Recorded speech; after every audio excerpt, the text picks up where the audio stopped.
Farm Journal Corn College in the South. I've got Erick Larson with me today, and Erick, of course, from Mississippi State University, going to kind of give us Southern perspective. Let's talk a little bit about why you're here and what you're going to talk about. Well, hopefully I will give some Southern perspective, know a little bit about the region, know what some of our limitations have been over the past. We've had some really tough production years over the last 3 or 4 years.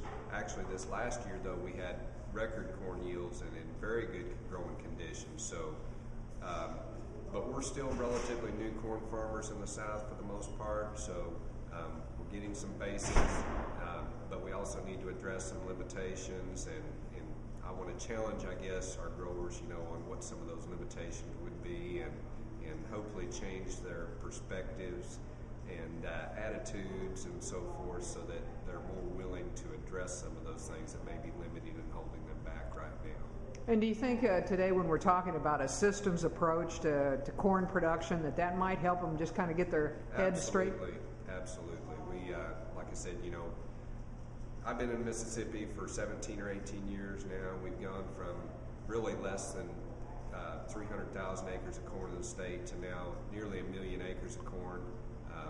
Corn is the second leading crop in the state of Mississippi. Our production value is right up there amongst the highest row crops, and it's a major row crop now. So we're willing to do a lot more things with corn now from a management standpoint that we've never done in the past.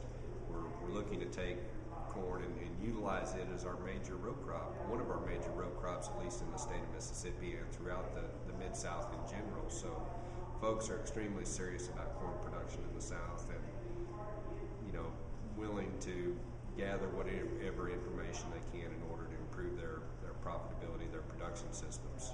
So you were saying that you had pretty good yields last year, just due to, did you have moisture that no one else had? Actually, we did. If you look at the rainfall records and the other things that relate to high yields like temperatures, we not only were blessed with some rainfall during the key times, especially during the month of June last year, but we had an extremely warm early growing season, which promoted development during the early part of the season. We were dry, so we got good root systems underneath our plants, and then we were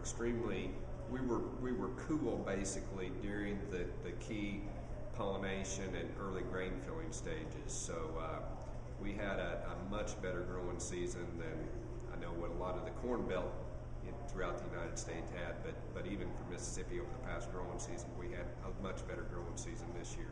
All right, Erick Larson here with me today at Farm Journal Corn College in the South. I'm Pam Fretwell.